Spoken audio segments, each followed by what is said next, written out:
Welcome to Tony Martignetti Nonprofit Radio coverage of 20NTC, the 2020 Nonprofit Technology Conference. As you know, the conference had to be canceled, but we are persevering virtually. We're sponsored at 20NTC by Cougar Mountain Software. Denali Fund is their complete accounting solution made for nonprofits. Tony.ma/Cougar Mountain for a free 60-day trial. With me now are Susan Comfort and Mo Abdullah. Susan is founder at Nonprofit Wellness, and Mo is founder of Culture Energized. Susan, Mo, welcome. Thank you for having us. Thank you. Thanks for working this out virtually. And I know that you're each well and safe, Susan in DC and Mo in Denver. I'm glad to know that everybody's well and families are good. Your NTC topic was team care, not self-care, building resiliency in an era of burnout. But we're going to convert this into a special episode of Nonprofit Radio. Thank you for your willingness to do that. So I'm going to get it out quicker to our audience. And we're going to talk about team care in the era of the coronavirus pandemic. Mo, there are. Why don't you get us started? I mean, we can in fact keep the team together, keep the team energized and efficient and functioning well, even though our work lives are totally upended? Yeah, it can be done, but it takes intentionality, right? So, and also understanding that it's going to look different. So it can't be business as usual. When we move to remote working, we have to understand that there's kids at home, right, that need homeschooling. That when we talk about accessibility, and does everyone have internet? Does everyone have access to a computer to do meetings? And so if you just say, all right, everyone, we're just going to be working from home, and don't put intentional, inclusive practices in place, then that's what makes it a little bit more challenging. But it can be done. And there are a lot of businesses that are doing it successfully and have been doing it successfully for a really long time. Susan is revealing that there are not only children at home, but there are also pets. I've been doing almost 30 of these interviews. I've had a child walk by, thankfully clothed, but I'm ready for the naked 2-year-old coming across the screen. I mean, we're ready too. We do enough of these, and it's bound to happen. It will convert your listeners from podcast to video right away. I agree with Mo that it takes intentionality to build team when team can't be together. And frankly, nonprofits have dealt with this for a long time with distributed workforces. When nonprofits have folks strewn across the country or the world, when nonprofits can't afford expensive office space anymore, they go virtual. So nonprofits have actually been pioneering this kind of team building in a way because we're always low budget, we're always scrappy, we're always traveling, we're far flung. Corporations have had to figure it out, of course, too, and governments, but the nonprofit sector is sort of uniquely suited to figure this out. Now, we're recording on Wednesday, April 1st, so I'm going to assume that organizations have already figured out the internet access problem.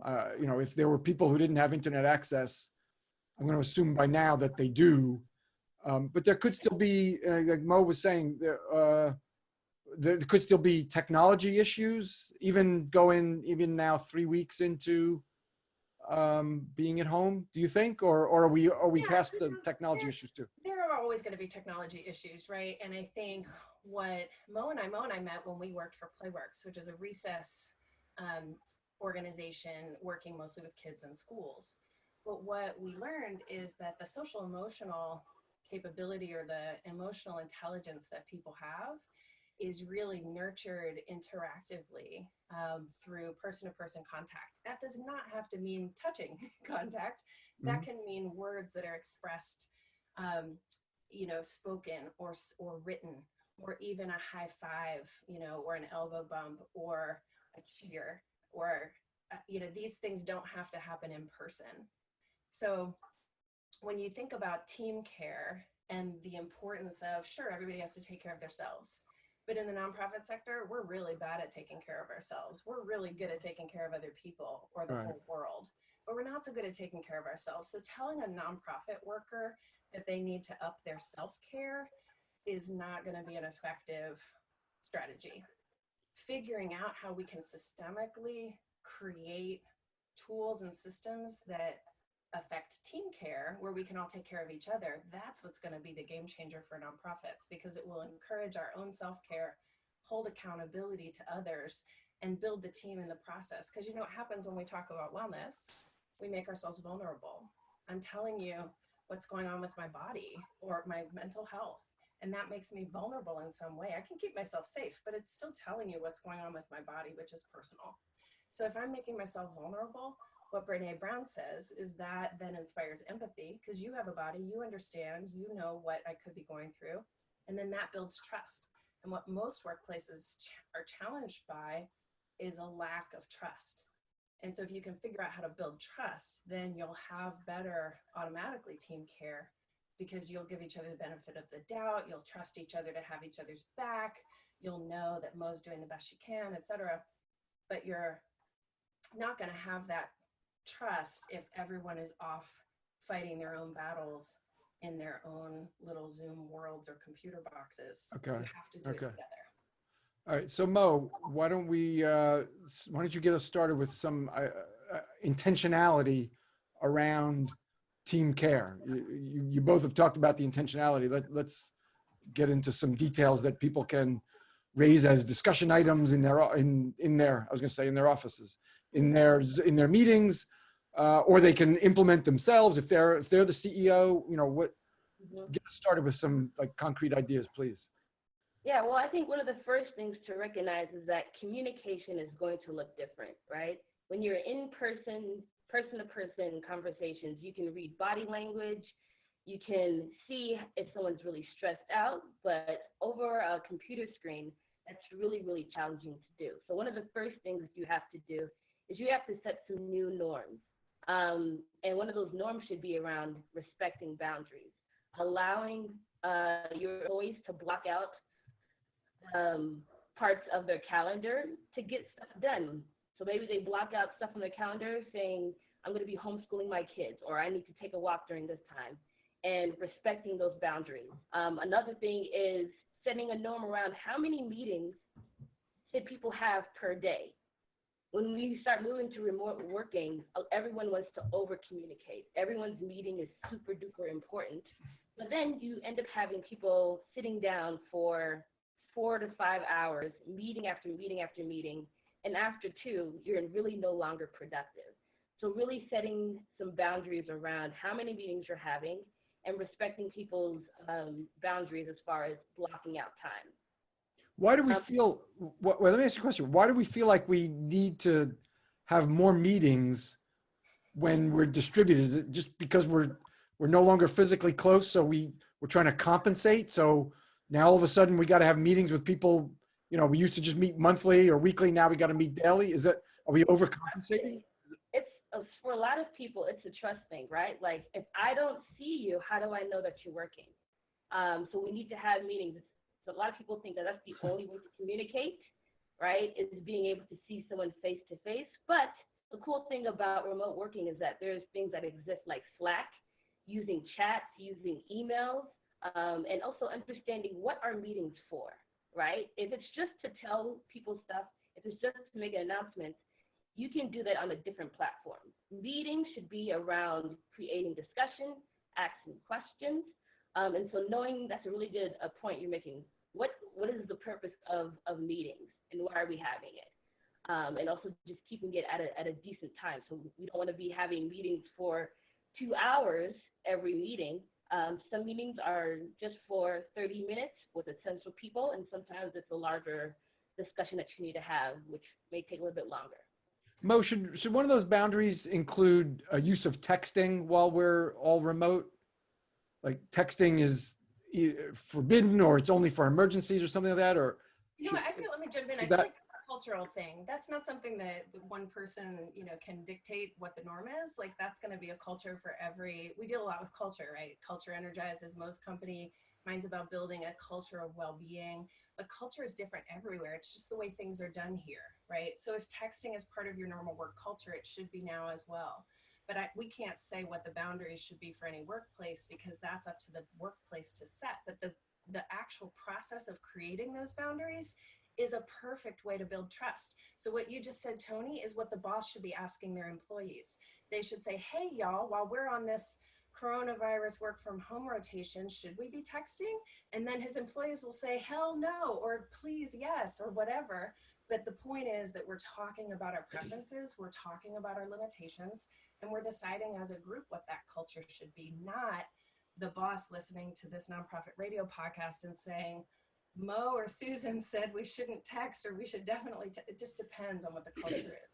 All right, I was trying to box you in, to put you in an awkward position after Go for it, listening. try. I just did, and you got out. Okay. Oh, all right. Well, that was my. I have a couple of concrete things folks can do too that. Okay. Well, even when we're not in crisis. All right, go ahead. Well, but let's stick with the current. Let's try to keep it relevant to the crisis that we are. Okay. What else? What else have you got, Susan? The important thing is, again, it's not that we should never talk about self-care. It's that we should talk about it within the context of we're going to support each other. So what I like to say, and behind me it's even, is that red and blue makes purple. Like when we talk about physical health and mental health. Now wait, Susan. So everybody's not going to see the video. But the point is, when you talk about physical health, describe it. About mental health, then that creates team health, because like I said, we make ourselves vulnerable. So if we just ask each other, not just how are you doing or what's getting in the way, but like focused action, positive answers or questions like, how are you taking care of your mental health? Or what do you do that works to get you moving during the day? And if workers, team members answer these questions with each other, few magical things happen, right? One, they're focused on action and on things that work. It's called appreciative inquiry. What's working about right now? You can keep that going more easily than starting a new habit. So appreciative inquiry, sharing about yourself, like, hey, I like to go for nature walks. Well, maybe there's somebody else on the team that likes to go for nature walks. Well, then you could schedule your next call on a nature walk, you over there and your team member over there. Mm-hmm. Maybe there's somebody who likes to ride bikes. Well, now you know who to go to when you need a new bike shop, right? You find out all of these similarities about how people take care of themselves, and that builds that trust. And Mo was just talking about, we have all these dumb meetings, and we were already bad at meetings in nonprofits to begin with. Now we're having dumb long meetings online. This is a terrible situation. But it's because we're not trusting that people are working. But if we can build the trust so that folks have authentic communication with each other, no, I'm not going to be at that meeting because I have to homeschool my kids, but I will be online for 2 hours after bedtime to get your memo done, right? Yeah. Communicate with honesty and with compassion. Yeah, Mo, this idea of vulnerability building trust, this has come up in a couple of NTC conversations that I've had. People feel that being vulnerable is a sign of weakness. You're revealing some flaw or fault or shortcoming that you've got. But I think it's 180 degrees from that. Being vulnerable is a sign of strength. Exactly. Yeah, and it's so powerful when leadership does it first, right? Because you allow people to be able to make mistakes and follow your lead. And so as a leader, one of the first things, if you haven't already done it already, do a team building exercise. And in that team building exercise, understand, how do people like to be communicated towards? And as a leader, also share some of the challenges that you have, and also some of the things that work really well for you, and allow your team to follow the lead. So I know for me, when it comes to meetings, once it goes past like 40 minutes, I need to be able to take a break. Like, it's going to be really, really tough for me. And then for other people, it could be, hey, I am really shy, and speaking up, even though that might be a group norm to speak up, that might be really challenging for me to do that.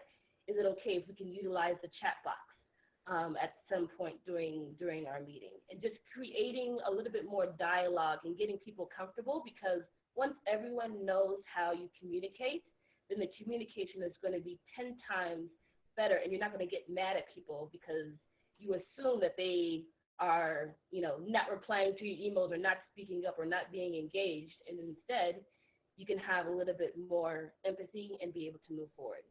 Mo, is there a team building exercise you can suggest? You can explain in just a couple minutes? Yeah, there's you can go on Google. There's this thing called the Leadership Compass, which is kind of, Leadership compass? yeah, there's a Leadership Compass, which is kind of Okay. like, how do you take lead? There's people that need a lot of information. They're more technological. They like details. There's more people that are creative thinkers. And so you can have a discussion with your team around where you fall on the Leadership Compass, and kind of what are the strengths and weaknesses of that. And then in the scope of your work, what does that mean for meetings or for one-on-one time or getting things done? So that's one. Do you have another one, Susan? Yeah, thanks. On my website, nonprofitcomfort.com, I have a whole page of icebreakers that don't suck that I like to facilitate. Mo knows them all. Is that the most you can say about them? Is that they don't suck? Is that the strongest endorsement you can give? One, if you really want one, my favorite icebreaker is a check-in question. It's very simple. You don't need any equipment. You don't need any prep. They can be short. They can be long. They can be deep. They can be fun. Check-in question at the beginning of a meeting helps people build familiarity and commonalities, and therefore trust. Like, what's an example of a check-in question? Check-in question could be, what did you do to support your physical health today? Something really, and people can share as much or as little as they want. It could be, what superhero would you be, or what's your superpower, or what tattoo do you have, or what's a country you want to visit? It could be any of those things, but I like focusing them on wellness, because then again, people are making themselves vulnerable. They're finding commonalities, and they can build more team support that way. So there are icebreakers you can do, and you can even focus them around wellness or self-care or diversity or inclusion or any topic you want. It's the structure of the icebreaker that people get stuck on. And that's where, like Mo said, if you just try some or read some overviews and then make it your own, or make the topic or the subject matter your own, you can really use the structure of the icebreaker to get people out of their comfort zone and get them thinking in new ways and relating in new ways. Okay. Susan, let's stay with you. Other ideas that folks can implement while we're in the midst of this? This is a more advanced one, and so I would only say this for teams that have already started down the road of diversity, equity, and inclusion work, like the work that Mo does. So we developed a thing called a stressor scorecard, which is basically a list of identities and circumstances in life that bring stress. And so some of them are identities like being a woman, or being a person of color, or being a member of the LGBT community. And a circumstance stressor might be, I'm going through a divorce, or I have a food intolerance, or I have a terrible commute, right? So circumstance that could change. But when we go through these circumstances, or we have these identities that bring us stress in life, it's important to realize it ourselves, and also to share that with each other in some way. So the stressor scorecard is a little bit of a way to spark discussion. It can be as simple as, like, what is your score, or what causes you stress? Or it could be a deeper discussion, like, why do these things cause us stress, and how can we support each other? Because this is the stress we bring to the office. It's not the stress that we experience at work from deadlines and too much work, or even changing the world, which with nonprofits, these are already stressful jobs, world-changing jobs, right? We're talking about the stress that you bring with you. Where is there some place, and I realize this is a little more advanced, it's all on the website. further along group, but we may as well just pursue it just to get the resource. The stressor scorecard, does it exist somewhere? It's on my website, nonprofitcomfort.com. Okay. Let's bring it back to the more basic though. Sure. You got another tip for team care? There's so many. I think that the important thing is that you figure out a system for keeping it up. Like, we're in crisis right now because we're in the midst of a COVID shelter at home place. That is going to pass at some point, and we're going to be back in some sort of new normal. Yes, the world will have changed fundamentally, but we're going to go back to some sort of new normal, and we need to figure out what systems change more permanently. So for example, workplaces should have some sort of committee or task force that's focused on culture or wellness or health. And if you don't have one yet, you should create one. It's easy, it's free. You can put a budget on it or just reallocate some of your budget for food or retreats or meetings to that group. And then they can decide what the snacks are. They can decide, what to do at retreats or what the wellness expenditure. Well, or what it is now. Or, yeah. Well, or we could all have a common treat. Maybe, everybody brings their favorite cookie or something. Okay. We got to, There's so much do it yourself, okay. treats and We got to wrap it up. Mo, I'm going to give you the closing words. A little more encouragement, Mo. Yeah, I think to end with, keep the positivity going. Like, you have to build in a lot of different practices to keep positivity, whether that is having shout outs as part of your normal routine when you get on there, having icebreakers. Just keep the positivity going, just because it is a very, very stressful time. And so if you're not building in those positive practices, a lot of times you're not going to know when your team is feeling stressed out. And when they're stressed out, that's going to lower productivity and just make the working experience, kind of dreadful. Yeah. So if you are in leadership, or if you are a manager of a group of people, work in those practices. Not every time that you need to meet face to face, it doesn't always have to be work. It could be a simple, hey, I saw you have 10 minutes on your calendar. Let me check in with you. How are you doing today? Let me share fitness things that I just learned, so that you can make sure you're practicing wellness. So having work-related communication, but also having personal check-ins, I think is going to be really impactful in keeping us all light and energized as we move through this crisis. All right. Thank you. That's Mo Abdullah, founder of Culture Energized. And with her is Susan Comfort, founder of Nonprofit Wellness. I want to thank both of you. Thanks so much for sharing. And we're going to get this out shortly, a week or no more than 2 weeks as a special episode. So Mo, Susan, thank you very, very much. Thank you, Thank Tony, you so much for having us. Have a good one. Thank you. Stay safe. You too.